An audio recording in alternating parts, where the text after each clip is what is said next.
بسم اللہ الرحمن الرحیم۔ السلام علیکم پیارے دوستوں۔ سائنس نے اتنی ترقی کر لی ہے کہ اب دنیا کا کوئی بھی کونا انسان سے چھپا ہوا نہیں ہے۔ یاجوج ماجوج کی پیشن گوئی کے سلسلے میں تحریری روایات کے مطابق یہ دونوں قومیں دیوار کو توڑ کر دنیا میں پھیل جائیں گی۔ قرآن و حدیث کی تصریحات سے یہ بات ثابت ہے کہ یاجوج ماجوج کا وجود ہے۔ کائنات کو دیا گیا محدود وقت جب ختم ہونے لگے گا تو اس کے ساتھ کچھ نشانیاں ظاہر ہونے لگیں گی، یعنی قیامت کے قریب قرآن و حدیث کے مطابق جو بڑی نشانیاں ہوں گی ان میں سے ایک کا نام یاجوج ماجوج بھی ہے۔ یہ یاجوج ماجوج کون ہے، کہاں تھے اور کیوں قید ہوئے، اس پر سالوں سے بحث و مباحثے جاری ہیں۔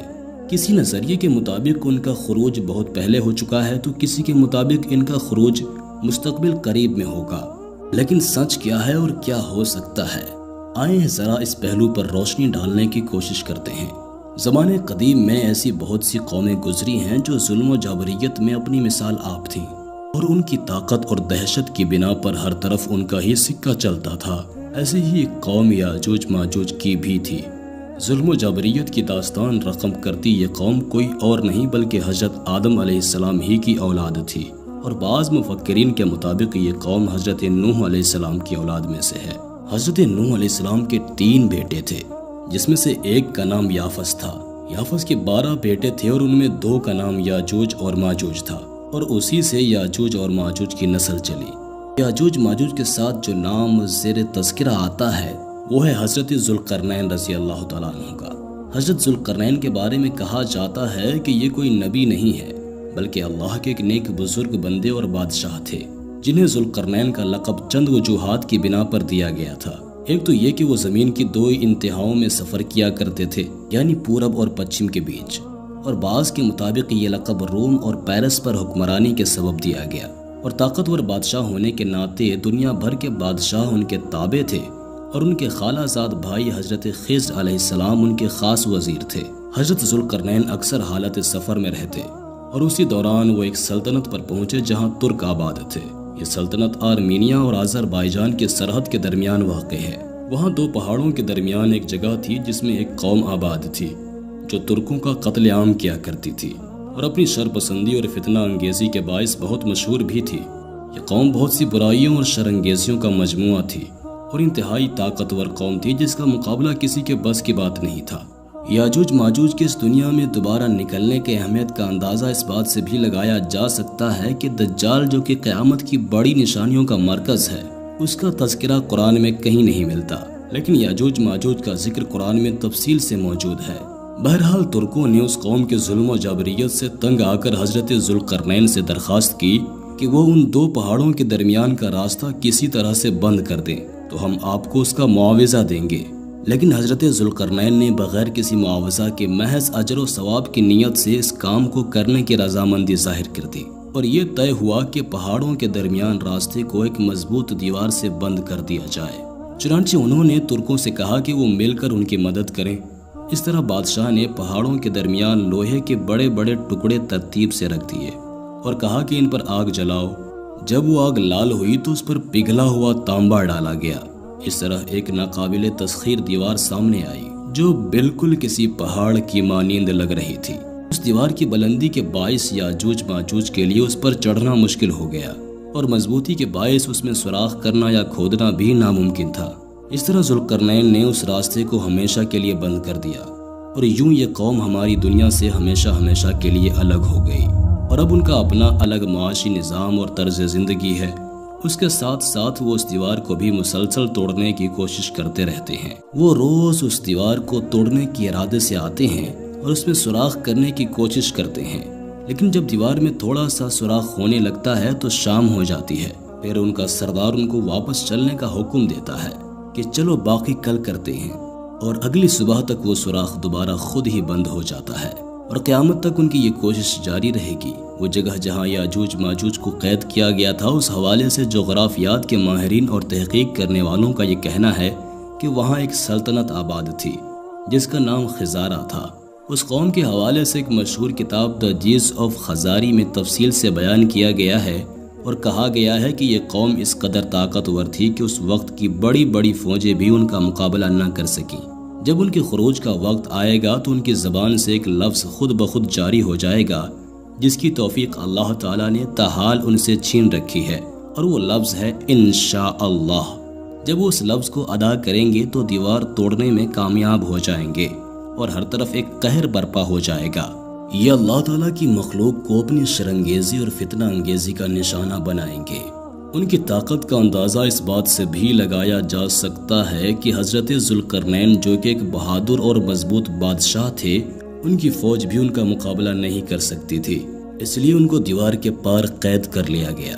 جب یہ قوم آزاد ہو جائے گی تو وہ تباہی مچاتے ہوئے نکل پڑے گی، اور ان کا پہلا گروہ بحر تبریہ تک پہنچے گا اور اس جھیل کا سارا پانی پی جائے گا، جو کہ فلسطین کے اتر میں واقع ہے اور فلسطین کی سب سے بڑی جھیل کہلاتی ہے۔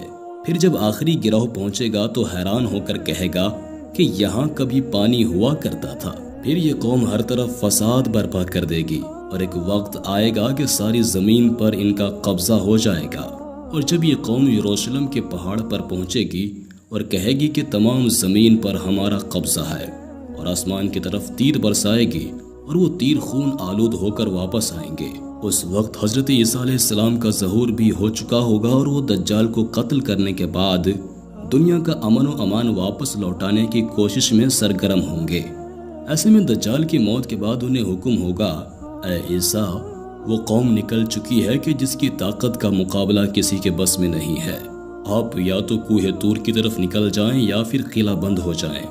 اور اس طرح حضرت عیسیٰ علیہ السلام اپنے بے بس ساتھیوں سمیت ہر طرف سے یاجوج ماجوج کی یلغار میں آ جائیں گے اور اس خوفناک قوم کو شکست دینے میں ناکام ہو جائیں گے۔ لوگ قطار در قطار اس قوم کے ساتھ شامل ہوتے چلے جائیں گے، اور 1000 میں سے 900 لوگ یاجوج ماجوج بن جائیں گے۔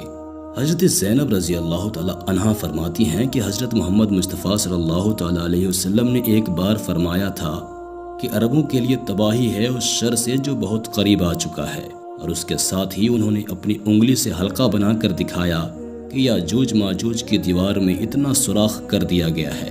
حضرت زینب رضی اللہ تعالی عنہا نے عرض کیا کہ یا رسول اللہ صلی اللہ علیہ وسلم، کیا ہم سب تباہ ہو جائیں گے؟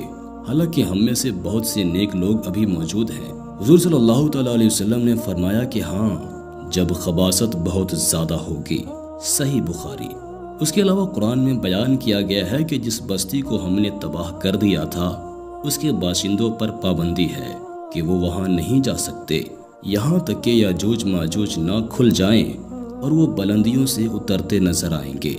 یہاں جس بستی کے بارے میں بتایا گیا ہے وہ یروشلم ہے، جو صدیوں پہلے تباہ ہو گئی تھی، لیکن آج اسی جگہ اسرائیل کی بستیاں آباد ہو چکی ہیں۔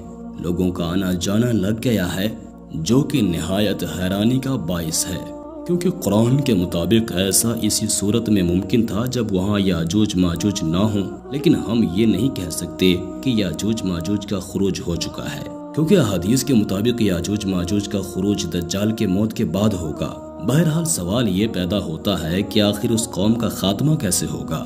جب حضرت عیسیٰ علیہ السلام اور ان کی قومیں ان کو شکست دینے میں ناکام ہو جائیں گی اور وہ کوہ طور پر اس حالت میں ہوں گے کہ ان کے پاس تمام راشن اور کھانا پینا سب ختم ہو جائے گا، یعنی قحط پڑ جائے گا، اور وہ اللہ سے مدد کی درخواست کریں گے کہ ہمیں اس قوم کے شر سے بچا، چنانچہ ان کی دعا قبول کی جائے گی اور اس قوم کی گردنوں پر اللہ نخفہ نام کا ایک کیڑا مقرر کر دے گا، جو کہ عموماً بکریوں اور اونٹوں کی گردنوں پر ہوتا ہے، اور وہ ان کو ہلاک کر دے گا، اور یہ عالم ہوگا کہ ہر طرف ان کی لاشیں پڑی ہوں گی۔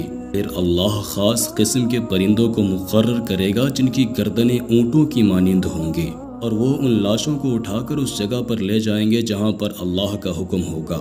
پھر تیز بارش ہوگی جو ساری زمین کو صاف کر دے گی۔ پھر زمین کو حکم ہوگا کہ اب صاف و شفاف پھل ہوگا، اور اس کے بعد یہ عالم ہوگا کہ زمین میں ہر طرف ہریالی لوٹ آئے گی۔ پھل اس قدر ہوں گے کہ ایک انار بہت سے لوگوں کے لیے کافی ہوگا، مویشیوں کا دودھ پوری بستی کے لیے کافی ہوگا۔ یاجوج ماجوج کی موت کے ساتھ امن لوٹ آئے گا اور جنگ ختم ہو جائے گی۔ اس کے بعد 7 سال تک یہ امن قائم رہے گا، اور اس کے بعد وہ دن آن پہنچے گا کہ جس کا وعدہ کیا گیا تھا، یعنی اس کے بعد قیامت قائم ہونے میں کوئی شک و شبہ نہیں رہے گا۔ اس وقت توبہ کے تمام دروازے بند ہو جائیں گے اور کسی کی توبہ قبول نہیں کی جائے گی۔ زمین میں قتل و غارت گری کرنے اور فساد پھیلانے والوں کا انجام ہلاکت ہے۔ اللہ ظالموں کو ایک دم ختم کر دینے پر بھی قادر ہے، مگر انہیں موقع عطا فرماتا ہے تاکہ توبہ کر لیں۔ کسی بھی جائز کام سے پہلے انشاءاللہ کہنے کی عادت بنا لینی چاہیے۔ اس مبارک جملے کی برکت سے وہ کام مکمل ہونے کی امید بڑھ جاتی ہے۔ ہمارے پیارے نبی صلی اللہ تعالیٰ علیہ وآلہ وسلم کو بھی قرآن مجید میں کسی کام کو کرنے سے پہلے انشاءاللہ کہنے کا حکم فرمایا گیا۔ آخر میں اللہ تعالیٰ سے دعا ہے کہ وہ ہمیں ان بری قوموں کے شر سے بچائے اور حالت ایمان میں موت نصیب فرمائے۔ دوستوں، آگے آپ کس ٹاپک پر ویڈیو دیکھنا چاہتے ہیں کمنٹ سیکشن میں ہمیں ضرور لکھیے گا۔ ویڈیو پسند آئی ہو تو ویڈیو کو لائک کرتے ہوئے دوستوں کے ساتھ شیئر بھی ضرور کیجیے گا۔ اپنا اور اپنے پیاروں کا بہت سارا خیال رکھیے گا۔ اللہ حافظ۔